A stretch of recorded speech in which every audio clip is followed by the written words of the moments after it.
Good morning, everybody. You are listening to K-Talk Radio, 1640 AM. This is the show, Utah Home Sweet Home. I am your guest, Yoshi Shiraki. No, I'm not your guest. Wait, I just heard chuckles and I was like, wait, why are people chuckling? Okay, so I'm not your guest. I don't know why I said that.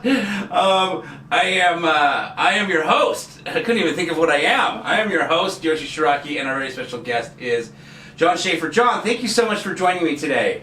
Thanks for asking me. Yes, I really appreciate it. So, as you guys know who follow the show, we have success stories on our radio show all the time. In all shapes and forms, success comes in.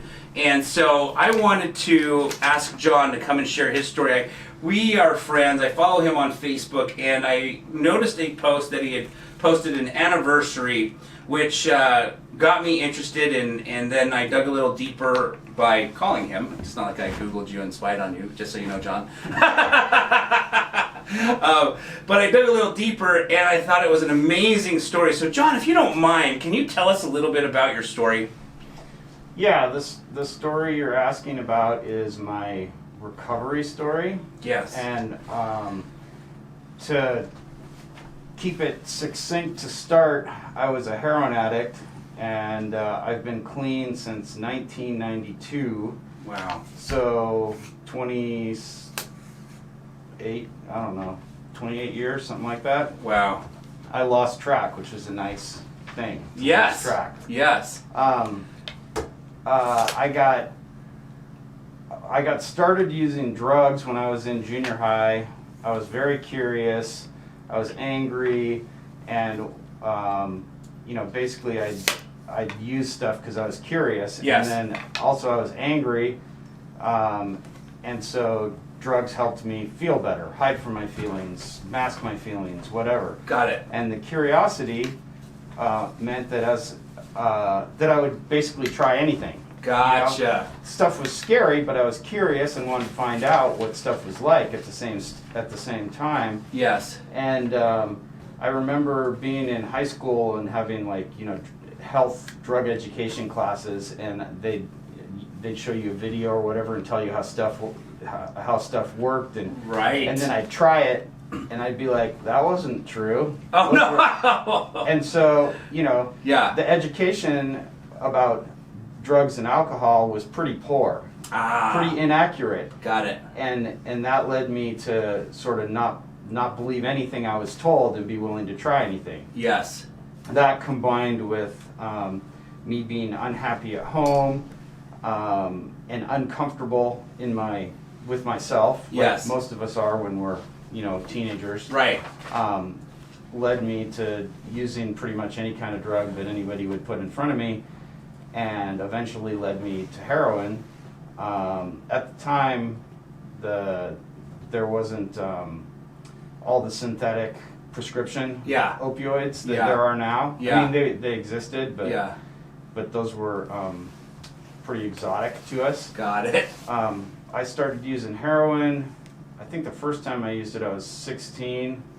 Actually, that was a synthetic. But then when I was in college, I started being able to get actual heroin. Gotcha. And it takes. I was never really hooked in college. Okay. I made it through college. Yeah. Graduated. My college years were very messy. And my last year, I got kicked off campus and lived off campus. Oh. But graduated, made Yes. it through, and then after college, that's when my real addiction started. I didn't have any money in college. My family doesn't have money. Yeah. And so I was just getting by. Got it. But after college, got a job, had money, started spending all my money on drugs, and it takes more or less about 30 days to get an actual physical addiction. Oh. Using every day. I didn't realize that. Yeah, it's sort of a general rule. So, if, people who are using prescription opioids. Yes. If you have a prescription and you use them for 30 days, you're going to have a physical addiction. Got it. And doctors will manage that for you, and you might feel crappy and not even know why. Right. But, anyway, so after I had money and I started using heroin every day because it was awesome and Yeah. I loved it. Yeah. You know, I had a physical addiction, and then things like slowly went downhill from there. Got it. Like, you know, you start spending your food money, your rent money. Eventually, you end up stealing or doing something to Right. to Support pay it. for it. Yeah. Sure. And I lived in Boston at the time, and I lasted there 2 years, and then gave up on living in Boston, moved back home with my family. Which was California. Yeah, and got on a methadone program. Lived with my dad, and that lasted for I don't know how long. I was reasonably productive. Yes. But methadone is really hard. You have to go check in every day. You have to pee in a bottle, so they test to make sure you're not using other drugs. Got it. And so if anything goes wrong, like you can't pee or something, Yeah. they don't give you your methadone, or you can't pay you actually have to pay for methadone. I see on social media people talking about methadone being free. That's not true. You have to pay for it, and it's expensive. Oh, got it. So anything goes wrong, you don't get your methadone, then you get sick, and opiate withdrawal is pretty horrible, and methadone withdrawal in particular. Methadone withdrawal is way worse than heroin withdrawal. Interesting. So once you get on methadone, if you lose your supply, it's Yeah. extra bad, and then you want to feel better. Right. You want to be able to live and do what you need to do. Yeah. And feel better. Yeah. And you know how to do it. Yeah. Yeah. Go buy some dope. Right. And right. so it didn't take very long before I was just back on using heroin, and because the methadone was a pain. Yeah. And eventually what happened is I stole from my family one too many times. My mom called the cops, and I went to jail, and that's how I got clean. Oh, got it. Yeah. That was the first time you went to jail through all this process?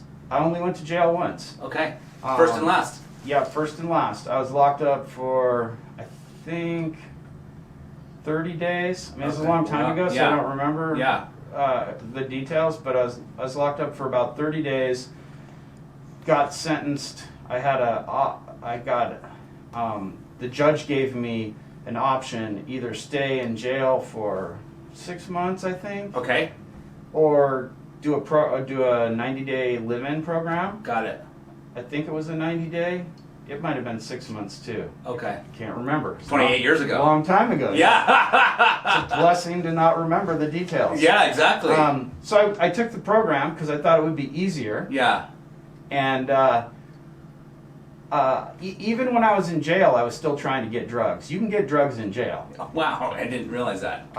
I never managed to, though, because you have to have cash, and getting cash in jail is tricky. Or you have to have something to trade. Uh-huh. It's complicated. Yes. And I was lucky or blessed, depending on how you want to say it. Yeah. I was lucky enough to never get any drugs while I was in jail. Right. So that Despite your efforts of trying, yeah, that didn't happen. Exactly. That 30 days what essentially got me through my withdrawals Oh. and gave me a little breathing room. Yes. And then I went to the program, and even when I first got to the program, I still was trying to get drugs. Right. But I don't remember exactly when, but at some point I quit trying and I started listening to what people were telling me, people who had some clean time and some knowledge, Yeah. and I haven't used since. Got it. Most people's experience is that they have multiple relapses, and Yes. for whatever reason I've never had any relapses. Very cool. But the program was 12-step based. Okay. So I went to AA meetings and NA meetings, and I rarely go now, but that was my path, and Yeah. I know it works. Yeah. If you do what you're told. Yeah. So when people ask me how to get clean or how I did it, that's Yeah. what I tell them. There are other things. Yeah. Yeah. And I think different things work for different people, and so I don't have like an attitude about this is the only thing that works. Sure. I just know that worked for me, Right. so that's what I tell people. Got it. If they want to explore other things, cool, but at the same time I know that works, so like I'm maybe a little apprehensive about people. One thing in 12-step programs that we say is people always look for the easier, softer way. Yeah. And that's a 12-step cliche, easier, softer way. And we do. We want to do it the easy way. We want to, you know, we don't want to go to meetings. We don't want to work on ourselves. We want to just like quit and have it be easy. Yes. But it doesn't really work like that. You have to, like, if you have some kind of substance abuse problem, it's generally because you are trying to solve emotional problems with substances. Got it. And it might not even be substances. You know, there's sex addicts, food addicts. Yeah. Human beings can use anything to make ourselves feel better and hide from our reality. Right. Our feelings. Right. And so if you don't work on yourself, eventually, chances are you're going to have a relapse. Right. And I'm not going to say that I'm like a great example of working on myself, because I don't want to work on myself either. Right. Right. I want to, I want things to be easy. Yeah. But based on my results, I worked on myself at least just enough to stay clean. Yeah. For 28 years. Yeah. Yeah. That's great. And I could be a better person, and if I can still use all the tools that I learned in the 12 steps stuff to be a better person. They're applicable to pretty much anything. That's one thing that I learned as I got older and had time, is I realized that my problem wasn't really drugs. Yeah. Drugs were a problem. Right. But the drugs, once you remove those, yes, then the problem is me and my behavior and my feelings and how I react to them and how I behave. Right. Based on the feelings. Right. So, of course, I can still get better, and I actually, like I said, I rarely go to meetings anymore. Yes. But last year I started going to some again, partly because I found that there was a tiny meeting in a community I'm part of at Alta, the ski resort. Oh. There's like 3 of us. Got it. And so I started to go into that a little bit because it's my people, right? Yeah. You know, people who build their life around skiing. Yeah. And it felt like home. So I started, and also because I wanted to, improve myself. Yes. And, but probably the most important reason is giving back. If you're a skier, outdoor person, whatever, and you're traveling, you're on vacation. Yeah. The ski resorts are all very much party atmospheres, and if you're in recovery, that's kind of a rough place to be, especially if you're with like a bunch of buddies or something. Right. And so I really felt like it was important to be there for people who maybe were needed some support while they were traveling, or even people who work at the resorts. Yeah. A lot of them are kids. Yes. In their 20s, right out of college or whatever, and they go up there and it's party all the time atmosphere. Right. And it can go downhill real fast for people. Gotcha. So it's good to have a community, support community up there. That makes sense. It'll be interesting this year with pandemic, because there aren't really, I don't know, I suppose there are meetings in person. Oh, but right. There's 12-step Zoom meetings now. I see. I haven't done one of those. Yeah. But, everything's weird right now. Everything is weird, yes.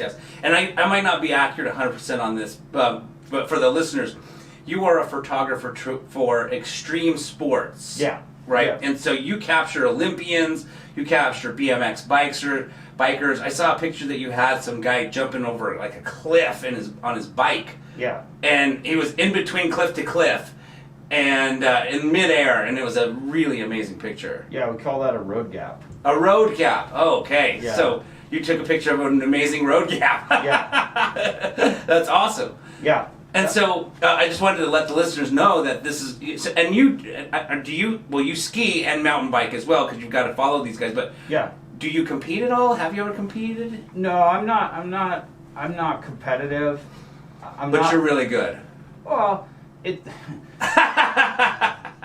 really good is relative. Okay. I am always the worst person with the people I'm skiing or riding with. Gotcha. But they are, they're like top level athletes. They're the best in the world. They're the best in the world, or they're at least very, very good. Yes. And I can hang on. Yes. But I know my limits. I'm also way older than most of them. Sure, I remember you telling me that. Yeah, I'm 53, and a lot of the people I spend time with are in their mid-20s. Wow. So, a lot of the time I am hard on myself and just think I suck. And then I remind myself that I'm twice as old as most of the people I spend time with, and I'm carrying a camera backpack. There you go. Yeah. And, so I have to give myself a break. Yes.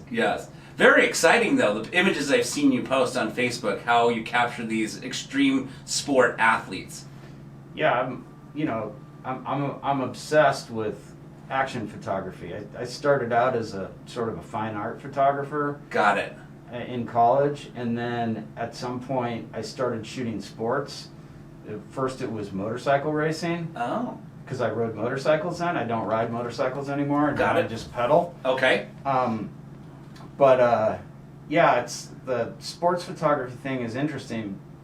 It's very addictive because part of it is technical and there's a lot of control. I have a lot of control over how I shoot stuff. Yes. Composition, exposure, all that stuff. But at the same time, there's a part that you're not in control of, and that's what the athlete's doing. That's whatever unknown happens, timing. So it's like you can never get a perfect photo. Yeah. And you always want to see what'll happen every time. You never quite know. Especially with skiing, powder skiing. Part of that obsession is like, what is the snow going to do? Oh, sure. So when you're doing powder photos, the skier makes a turn and the snow blows up, and sometimes sometimes the skier disappears. Sometimes you see nothing but pole. Sometimes you see nothing but goggles, and you just never know. And it's so exciting to do it. Yeah. Especially on a day with really good conditions where you know you're going to get good photos, but you never quite know what's going to happen. Right. That makes sense. I wanted the listeners to know that that's what you do, and that's why you were talking about the community at Alta being your family. Yeah. So that's also the success part of the story.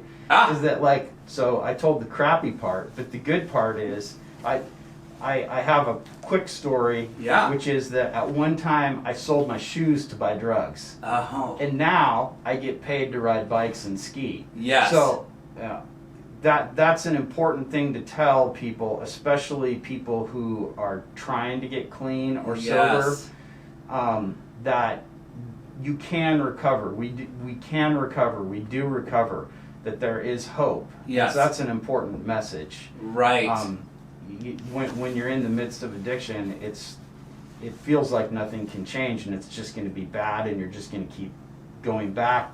Yeah. Feels like there's nothing you can do, but change is possible, and that's my story. Living on the street, so going to jail. Yeah. Being around people that had spent their lives in prison, thinking that that's what was probably going to happen to me. Right. And now I spend my time, in a week I'm going to be skiing and getting paid for it. I know, that's great. And last week I was in southern Utah riding bikes and getting paid for it. Right. So, things can get better. Yeah. You have to do some work and you have to be patient, but things can get better. There you go. I mean, talk about an awesome life. I mean, dude, he lives like your dad's dream life. His dad's an outdoorsman, right? We've had two people in a row now where your dad would have loved to have been part of we had, I don't know if you know Diane Thomas, she's an outdoors expert, and so she, so she's was more well known when you and I were children. She was on the Today Show for 8 years and stuff. But so that is very exciting. If you don't mind me asking, how long was the phase of your life that you were from junior high when you got started to when you went to jail and got clean? I got clean when I was 25, so the first time I ever used something, I was probably 12. my family was Mormon. But I lived in California, not in Utah, so like, you know, culture's a little different. And Yeah. I think I probably tried it. I think I probably used alcohol first. I don't really remember. Got it. I was using heroin like more or less daily, probably for 4 years or so. Okay. A lot of heroin addicts get clean a lot later than that because it's really hard to stop. Sure. And like, you know, for whatever reason, I got lucky and, Yeah. got arrested. Yeah. Yeah. And you know, never used again. Yeah. Usually people relapse, but I didn't. So about probably 4 or 5 years of using heroin, and then since then nothing. Gotcha. So it's about almost a 12-year window of your life, 13-year window of your life. It sounds like from 12 years old to 25. You said. Yeah, that you know, like I sort of took care of business, but Yeah. also my life revolved around Yes. drinking and getting high. Right. Like, Right. That was sort of the goal all the time. Got it. Okay. Gotcha. That is amazing. Okay, before we part ways, in case you have a dog or know someone else who does have a dog, I wanted to take a quick second to show you the Snap Leash. The Snap Leash can literally do so many things, and I'm going to share with you one of the many cool things that it can do. As you can see, the Snap Leash is designed with 2 swivel hooks, one on each end. This end has a cushion stitched into it to make it comfortable when walking your dog. Now, all you have to do is take this swivel hook, put it into this very first grommet, and now you've got your handle. Okay, so now let's imagine you're at the park and you want to secure your pet quickly, safely, and easily to a park bench, a tree, or a pole because you just want to sit down and relax. Well, all you need to do is take this swivel hook, remove it from the very first grommet, wrap this leash around any size tree or pole or park bench, and put it into the appropriate grommet. And now you have secured your pet quickly, safely, and easily. And when it's time to head home, another great feature about the Snap Leash is you can simply wrap it around your waist for hands-free walking. Lastly, if you ever accidentally forget your waist bags at home, these grommets make a great place to fasten the waist bags so you never leave home without them. And if you want to see all of the other cool things that the Snap Leash can do, then please just click on the link below and find out why so many others are falling in love with the Snap Leash.